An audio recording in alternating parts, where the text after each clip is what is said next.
नमस्कार, आपण पिंपरी चिंचवड शहरात आहोत। पिंपरी चिंचवड महानगरपालिका हद्दीतील प्रभाग क्रमांक 25 मध्ये या ठिकाणी भारतीय जनता पार्टीचे चारही अधिकृत उमेदवार हे प्रचारात मुसंडी मारत आहे आणि या पॅनलचे पॅनल प्रमुख राहुल दादा कलाटे आहेत। दादा, तुम्ही संपूर्ण वाकड, ताथवडे आणि पुनावळे परिसर पिंजून काढलाय, प्रचारात मुसंडी मारली आहे, काय आहे प्रभागाचं वातावरण? हे प्रभागाचं वातावरण तुम्हाला 16 तारखेला कळेल। मी जे काही तुम्हाला अपेक्षित असेल त्याच्यापेक्षा खूप पटीने या प्रभागात भारतीय जनता पार्टीच्या या पूर्ण पॅनलचा विजय झालेला असेल। ज्या पद्धतीने नागरिक प्रतिसाद देत आहेत, म्हणजे एका बाजूला भारतीय जनता पार्टीवर प्रेम करणारी मंडळी आणि दुसऱ्या बाजूला माझ्याबरोबर पण वर्षानुवर्ष असणारी, माझ्यावर प्रेम करणारी मंडळी, हे सगळे आज एकत्र होऊन ज्या पद्धतीने काम करतायत, तर त्याचा रिझल्ट हा नक्कीच मताच्या रूपाने तुम्हाला 16 तारखेला दिसेल।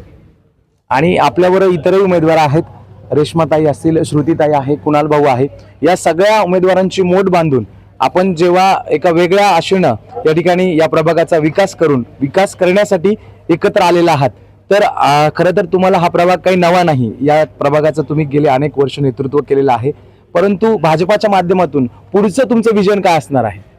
मी प्रत्येक बैठकीत तेच सांगतोय की प्रत्येक छोट्या छोट्या कॉर्नर सभेत तेच सांगतोय की ह्या प्रभागात जे काही विषय पेंडिंग आहेत, जवळजवळ वाकडमध्ये 90% DP आपण डेव्हलप केलाय। ताथवडे पुण्याला डेव्हलप करायचं। आज हा असा एकमेव प्रभाग आहे ज्या ठिकाणी 28 DP रोडची कामं चालू आहेत। 2 मोठे गार्डन झालेत, CBSE स्कूल झाले, बॅडमिंटन स्टेडियम झाले आणि आज एवढ्या मोठ्या प्रमाणात कामं 8-8, 10-10, 12-12 पाण्याच्या उंच हायराईज टँक झाल्यात, 132 कोटीची पाणी योजना झाली। मी एवढी सगळी कामं केल्यानंतर ज्या पद्धतीने नागरिकांचा प्रतिसाद येतोय आणि ही कामं अशीच सुरू ठेवायची। जी काही कामं पेंडिंग आहेत ती आहे ताथवड्याचा अंडरपास, पुनावळ्याचा अंडरपास, भुजबळ चौक, भूमकर चौक, जी केंद्राशी आणि राज्याशी रिलेटेड आहे आणि ती सोडवण्याचं खरं तर भविष्यात भारतीय जनता पार्टीच्या या सत्तेच्या माध्यमातून आमचा मानस असेल। दादा, या प्रभागात आणखी एक समस्या आहे, ती म्हणजे धुळीचं साम्राज्य।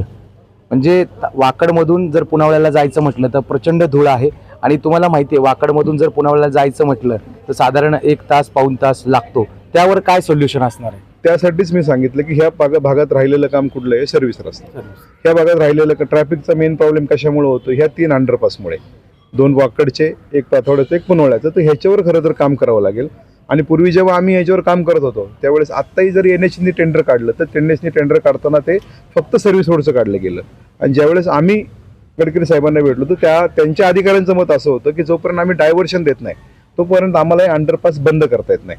त्यामुळे एकदा सर्व्हिस रोड होऊन जाऊ दे, त्यानंतर आपण ह्या गोष्टींवर काम करू। मग एका बाजूला एकदा ट्रॅफिक सुरळीत झालं आणि खूप मोठ्या प्रमाणे हा नव्यानं डेव्हलप होणारा भाग आहे आणि ह्या भागात खूप मोठ्या प्रमाणावर कन्स्ट्रक्शन आहेत। आत्ता जवळजवळ वाकडमधले 100% RMC प्लॅन आम्ही बंद केलेत, पुनावळ्यातले देखील 100% बंद केलेत, ताथवड्यात 1-2 आहेत त्याच्यावर देखील कारवाई सुरू आहे। परंतु त्यातले काही RMC हे लगेच नजदीकच्या मारुंजीमध्ये लगेच नव्याने सुरू होतात। त्यामुळे ह्याच्यावर PMRD आणि PCMC या सर्वांनी एकत्रित मिळून जर काम केलं तर निश्चित ह्याच्यावर देखील आपल्याला चांगली उपाययोजना करता येईल। धन्यवाद दादा, तुम्हा सर्वांना शुभेच्छा।